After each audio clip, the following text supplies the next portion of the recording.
Hello बच्चों, let's read this question. It says magnetite is a naturally occurring ore of iron which has attractive and directive properties. This was called the natural magnet. When suspended freely, the ends of natural magnet point towards the geographic north-south direction approximately. The small angle between the geographic north-south direction and north-south direction of a freely suspended magnet is called as magnetic declination.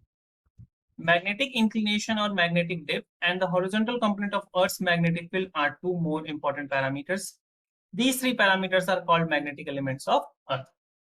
Read the above passage and answer the following short answer question on the basis of your understanding of the passage and related studied concept. So if delta 1 and delta 2 are observed values of dip in two mutually perpendicular planes, how do you calculate the true value of dip? So यहाँ का जो की concept हमें use करना है वो use करना है the value of the dip. So key concept we are going to use the dip angle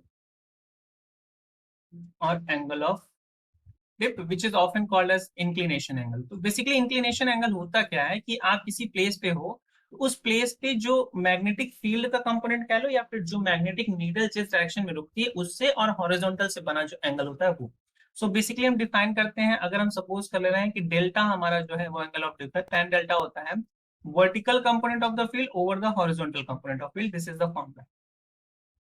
अब हमने टू म्यूचुअल परपेंडिकुलर प्लेन के लिए जो डिप एंगल फाइंड किए हैं वो है डेल्टा 1 एंड डेल्टा 2. सपोज कर लेते हैं हमारे टू म्यूचुअल परपेंडिकुलर प्लेन्स कुछ ऐसे हैं जिनके लिए हॉरिजॉन्टल की डायरेक्शन कुछ ऐसे दी होगी. We are letting like this. तो जो हॉरिजॉन्टल है वो BH ऐसा रहा होगा, तो ये एंगल ऐसा फॉर्म होगा थीटा. तो किसी एक प्लेन के लिए वैल्यू आ गई होगी BH cos थीटा एंड किसी एक प्लेन के लिए वैल्यू आ जाएगी BH sin थीटा.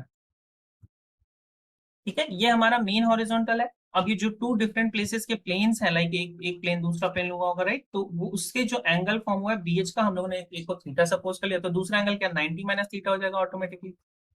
या फिर एक एंगल एक कंपोनेंट हो जाएगा BH sin थीटा और दूसरा कंपोनेंट हो जाएगा BH cos थीटा. अब इसको आगे फर्दर प्रोसीड कर.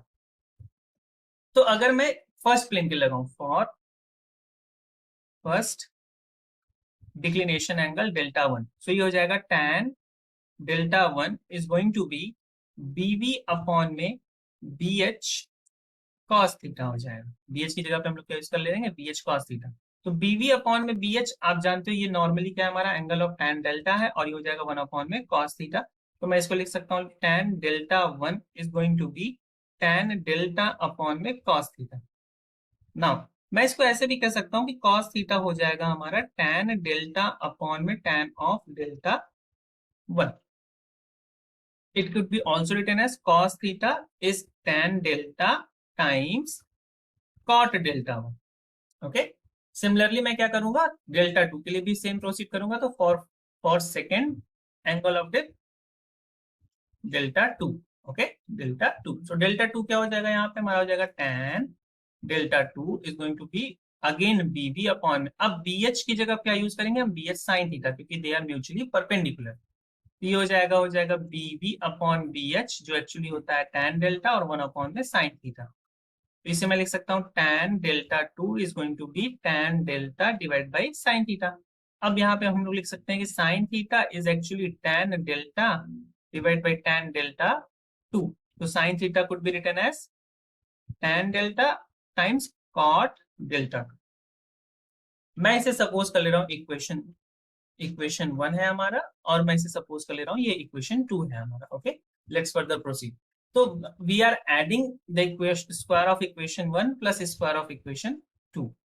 तो ये क्या हो जाएगा cos square theta plus sin square theta which is equivalent to tan delta times cot delta 1 whole square plus tan delta times cot delta 2 whole square. Okay, अब इसकी वैल्यू कितनी होती है 1 होती है. इसे आप लिख सकते हो tan square delta dot cot square delta 1 plus tan square delta times cot square delta 2. अब अगर आप यहाँ नोटिस करो तो tan स्क्वायर डेल्टा क्या है कॉमन टर्म है, तो इसे आप कॉमन ले लो, ये बचेगा cot square delta 1 plus cot square delta 2. इसे 1 मैं इसे लिख सकता हूँ 1 अपॉन में tan square delta which is going to be cot square delta 1 plus cot square delta 2. which can be written as further 1/tan square delta क्या हो जाएगा, cot square delta हो जाएगा, और जो प्रोसीड हो जाएगा cot square delta 1 plus cot square delta 2। और यहाँ पर जो ये डेल्टा 1 एंड डेल्टा 2 है, ये एंगल ऑफ डिप है टू म्यूचुअली परपेंडिकुलर प्लेन के लिए। So this is the formula to calculate the main angle of dip. We if we calculated the angle of dip for the delta 1 and delta 2 angle of dip of two mutual perpendicular plane, of two mutual perpendicular planes. So this is the answer for this question. I hope you understand it well. Best of luck. Thank you.